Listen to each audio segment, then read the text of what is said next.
역대하 8장이 솔로몬의 이제 국내 통치에 대한 것이었다면 9장은 이제 솔로몬의 국제적인 관계에 집중하고 있습니다. 그러면서 솔로몬의 지혜와 부와 명예가 어떠한지를 보여주고 있습니다.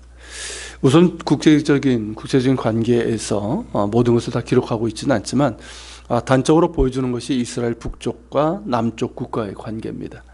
그러니까 북쪽의 경우는 이제 8장 뒷부분 17절부터 19절에 간략하게 기록되어 있는데, 이스라엘 북쪽에 있는 이제 두로와의 협력 관계입니다.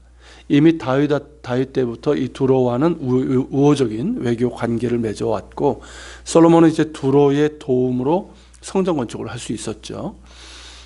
근동 지방의 최고 목재인 백향목과 대형 건축물의 그런 기술자 등을 이제 지원받아서 성전 건축을 진행할 수 있었습니다.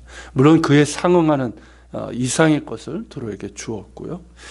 성전 건축 후에는 이 두로와 해상 협력 관계를 맺게 됩니다. 두로는 일반적으로 이제 페니키아라고 하는데요.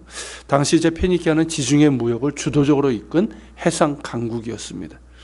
반면에 이스라엘은 서쪽에 지중해가 있었지만 산지에 주로 거주하다 보니까 선박 건조나 해상 무역에 있어서는 매우 뒤처져 있었습니다. 두로 역시 이제 지중해는 자신들의 주 무대였지만 남쪽의 홍해와 홍해에서 이어지는 인도양은 쉽게 도모할 수가 없었습니다. 이런 이해관계를 통해서 이스라엘과 두로 사이에 해상 협력 관계가 이루어졌고, 그래서 이스라엘 남쪽의 홍해변에 있는 에시온 게발과 엘롯, 지금은 이제 에일랏 혹은 아카바라고 그러는데, 거기에 이제 항구를 만들고 선박을 건조해서 홍해를 통해서 아프리카와 멀리 인도에 이르기까지 무역을 한 것으로 보입니다. 그러면서 더 많은 부가 이스라엘에 들어오게 된 것이고, 그와 함께 솔로몬의 지혜와 부에 대한 명성이 세상으로 퍼져나가게 된 것이죠. 남쪽의 경우 스바 여왕의 방문을 중심으로 기록하고 있는데, 스바는 지금의 아라비아 반도에 있는 그 예멘이라는 나라가 있죠. 남서쪽에. 그 지역을 중심으로 보고 있습니다. 거기는 이제 유향과 몰약의 주산지, 그러니까 향품의 주산지로서 그것들을 이제 무역하면서 부를 얻은 나라였습니다.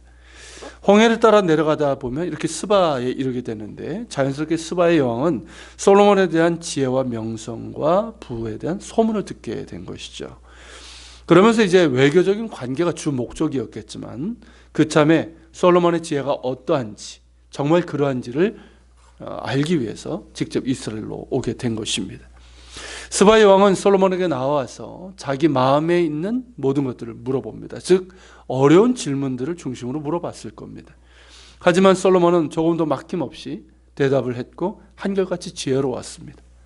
솔로몬의 지혜에 감탄했을 뿐만 아니라 그의 왕궁의 화려함과 신하들의 존귀 있고 위엄 있는 모습들, 그리고 성전의 위용을 보고 정신이 황홀하여 숨이 멎을 지경이었습니다. 그러면서 솔로몬을 칭송합니다. 그런데 그 칭송은 솔로몬에 대한 칭송으로 그치지 않고 솔로몬을 왕위에 세우신 하나님을 찬양하는 것으로 이어집니다. 8절이 바로 그 내용이죠. 당신의 하나님 여호와를 송축할지로다. 당신이 하나님이 당신을 기뻐하시고 그 자리에 올리사 당신의 하나님 여호와를 위하여 왕이 되게 하셨도다. 당신의 하나님이 이스라엘을 사랑하사 영원히 견고하게 하시려고 당신을 세워 그들의 왕으로 삼아 정의와 공의를 행하게 하셨도다. 스바 여왕이 이걸 보면 좀 지혜로운 여인이었던 것 같고요. 미끄러운 성령의 감동으로 이러한 찬양을 한 것으로 보입니다. 솔로몬의 지혜와 부와 명성이 있을 수 있었던 것은 그의 하나님 여호와의 권세와 능력이 함께 하셨음을 그가 볼 수 있었기 때문인 거죠. 스바 여왕이 찬양한 것처럼 솔로몬이 있게 된 것은 오직 하나님의 주권적인 선택과 그 언약을 신실하게 이루시는 하나님의 선하심과 인자심 때문입니다. 일찍이 솔로몬이 왕위에 올랐을 때 기브온에서 1000번제를 드렸죠. 다윗을 이어서 왕위에 올랐지만 그가 고백한 것은 뭐였습니까? 나는 아이라. 즉 미련하고 어리석어서 제대로 나라를 다스릴 수 없다. 백성들을 제대로 재판할 수 없다. 이거죠. 그래서 하나님의 자비와 능력과 지혜를 구했던 것입니다. 하나님께서 마침내 응답하셔서 그가 원하는 바를 물으셨을 때 솔로몬은 조금도 지체 없이 지혜를 구했습니다. 백성들을 잘 다스릴 수 있는 지혜를 구한 것입니다. 그의 간구를 하나님께서 기뻐하셨고 지혜는 물론 구하지 않은 부와 명예도 주시겠다고 약속하셨습니다. 그 축복의 약속이 그대로 이루어졌음을 보여주고 있는 거예요. 그러니까 솔로몬의 지혜는 스바의 여왕은 물론이거니와 주변의 많은 나라들이 칭송할 정도였고, 그래서 많은 사람들이 그 지혜를 보고자 왔습니다. 또한 그의 영토가 널리 확장되어서 당시 가장 중요한 국제도로인 해변길과 왕의 대로를 완전히 장악을 했었고, 쉽게 말하면 무역로를 완전히 장악을 했어요. 고대 근동에서. 그리고 국내적으로 안정되니까 어떻습니까? 많은 조공들이 들어오고 또 활발한 무역이 이루어지다 보니까 나라 안에 부가 넘치도록 들어온 것입니다. 그의 명성 역시 자연스럽게 널리 퍼졌고, 그래서 22절에서 말하고 있는 것처럼 솔로몬 왕의 재산과 지혜가 천하의 모든 왕들보다 큰 자라, 즉 탁월했다는 것입니다. 우리는 여기에서 역대기 저자가 무엇을 말하고 있는지를 알 수 있습니다. 분명 앞에서 본 것처럼 그 약속을 신실하게 이루시는 하나님의 선하심과 인자심입니다. 솔로몬이 후대에 가서는 영적인 교만과 태만에 빠지고 실정을 하게 되는 아쉬움이 있고, 그것으로 인해서 결국은 나라가 남북으로 갈라지게 되지만 역대기 저자는 그것은 기록하지 않고 있습니다. 기록하지 않아도 이스라엘 사람들은 다 알기 때문에 역대기 저자의 의도는 솔로몬의 약점을 덮고자 함이 아니라 하나님의 주권적인 선택과 그 약속을 이루시는 신실하신 은혜에 대해서 말하고자 하는 것입니다. 그렇죠. 하나님은 홀로 하나님이시며 그 주권 가운데 당신의 뜻을 이루어 가십니다. 또한 약속하신 바를 반드시 이루시는 신실하신 하나님이시며, 그가 연약하고 실수가 있음에도 긍휼을 베푸시며 그 약속을 취소하거나 바꾸지 않으시는 자비의 하나님이십니다. 그러기에 우리는 하나님을 신뢰할 수 있습니다. 그러기에 우리는 하나님을 찬양하며 감사하며 더욱 의지합니다. 나로 나되게 하신 것은 오직 하나님의 은혜임을 고백합니다. 또한 솔로몬이 지혜를 구했을 때 그가 구하지 않은 부와 명예까지 주신 것에서 우리는 예수님의 말씀을 기억하게 됩니다. 마태복음 6장이죠. 거기에서 예수님께서는 솔로몬의 영화에 대해서 말씀하시면서 들의 백합화를 말씀하셨습니다. 솔로몬의 모든 영화로도 입은 것이 이 꽃 하나만 못하다, 그렇게 말씀하셨죠. 그러므로 무엇을 먹을까, 무엇을 마실까, 무엇을 입을까 염려하지 말라고 하셨습니다. 예수님께서 솔로몬의 영화에 대해서 말씀하시면서 우리에게 정말 중요한 것이 무엇인지를 가르쳐 주셨습니다. 그것이 무엇일까요? 얘는 다 이방인들이 구하는 것이라. 너희 하늘 아버지께서 이 모든 것이 너희에게 있어야 할 줄을 아시느니라. 그러므로 너희는 먼저 그의 나라와 그의 의를 구하라. 그러면 이 모든 것을 너희에게 더하시리라.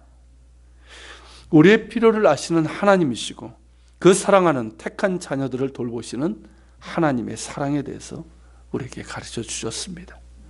그 하나님을 신뢰하라는 것입니다. 그러면서 땅의 것이 아니라 하늘의 것을 우선시하면서 먼저 하나님의 나라와 의를 구하는 지혜로운 자들이 되라는 것입니다.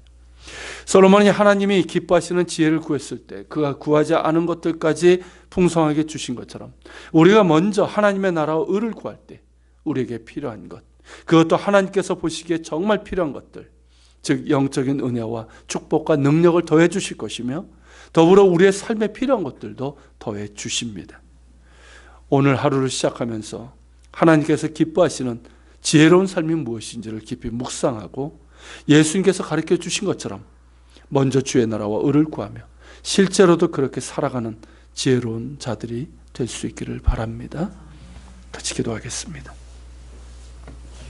주님, 오늘 본문 말씀 솔로몬의 지혜와 부와 명성, 그 속에서 솔로몬의 어떤 업적과 위대함이 아니라 하나님의 신실하심과 하나님의 주권적인 은혜를 우리가 보게 됩니다.